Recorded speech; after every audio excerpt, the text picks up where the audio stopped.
आज हम James clear की किताब एटॉमिक हैबिट्स यानी परमाणु आदतें पर आए एक रिव्यू की थोड़ी गहराई से पड़ताल कर रहे हैं। ये रिव्यू समझाता है कि कैसे रोज की छोटी छोटी आदतें जिंदगी में बड़े बदलाव ला सकती हैं। हमारा मकसद है कि इस रिव्यू से जो खास बातें हैं जो शायद हमारे रोज के जीवन में काम आ सकें, उन्हें निकालें। बिल्कुल। ये रिव्यू आदतें बनाने के पीछे की साइकोलॉजी को, मतलब मनोविज्ञान को काफ़ी अच्छे से खोलता है और उन तरीकों पर जोर देता है जो सिर्फ मोटिवेशन, इच्छा शक्ति के भरोसे रहने से ज़्यादा कारगर हैं। तो देखते हैं इसमें क्या खास है। अच्छा, तो रिव्यू की पहली जो बड़ी सीख है वो है हर दिन सिर्फ 1% बेहतर बनना। सुनने में तो ये बहुत छोटा लगता है शुरू में। हाँ, लगता तो है, लेकिन इसका असर, जैसे आपने कहा, वो चक्रवृद्धि ब्याज जैसा होता है। लंबे समय में ये जुड़ता जाता है और इससे ना वो तुरंत नतीजे पाने का दबाव कम हो जाता है।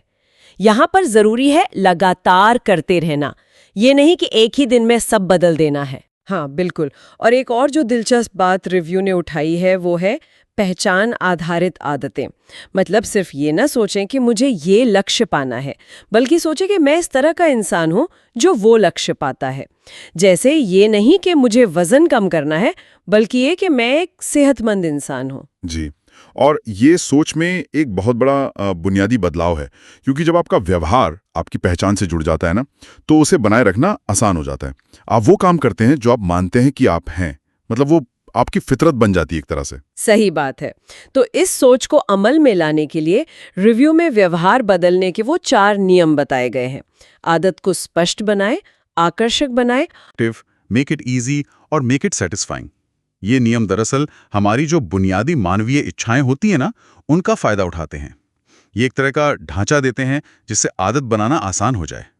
और मजे की बात यह है कि ये चारों नियम मिलकर कैसे काम करते हैं। मतलब सिर्फ आसान होना काफी नहीं अगर वो आकर्षक ना हो। हाँ, ये चारों का तालमेल जरूरी है। ये सुनने में तो काफी सीधे लगते हैं, हाँ, लागू करने लायक भी। लेकिन क्या रिव्यू इस पर भी कुछ कहता है कि इनको लागू करने में असल दिक्कतें क्या आती हैं? आपने जैसे पहले कहा कि ये शायद गहरे भावनात्मक कारणों पर ज्यादा ध्यान नहीं देती किताब। हाँ, ये एक पॉइंट रिव्यू में उठाया गया है। देखिए, ये नियम एक मजबूत ढांचा तो है व्यवहार बदलने के लिए, पर अगर किसी आदत के पीछे कोई गहरा भावनात्मक मसला है, कोई ब्लॉकेज है, तो शायद सिर्फ ये नियम काफी ना हो।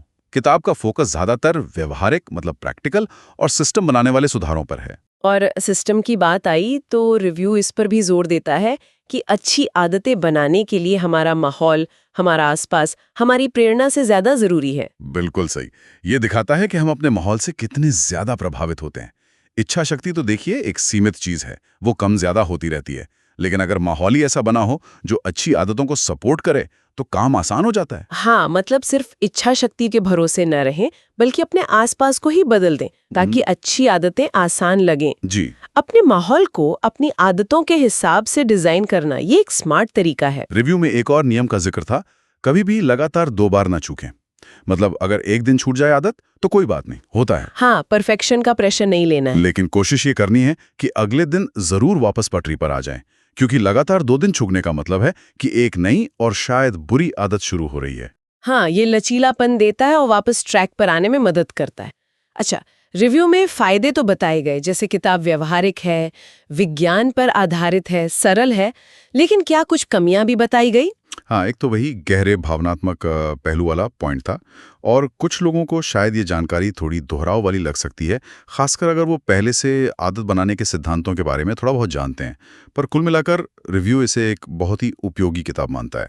तो सार ये है कि इस रिव्यू के हिसाब से एटॉमिक हैबिट्स छोटी लगातार आदतों के जरिए जिंदगी को बेहतर बनाने का एक प्रैक्टिकल गाइड है, एक नक्शा है। जी हाँ, और शायद सबसे जरूरी बात जिसे रिव्यू ने भी हाईलाइट किया है, वो जेम्स क्लियर का वो कथन है, आप अपने लक्ष्यों के स्तर तक ऊपर नहीं उठते, आप अपने सिस्टम के स्तर तक नीचे गिर जाते हैं। ये बात तो सोचने वाली है कि हमारे रोज के काम करने के तरीके, हमारे जो सिस्टम है, क्या वो वाकई हमारे बड़े लक्ष्यों को सपोर्ट कर रहे हैं? इस पर सोचना तो बनता है।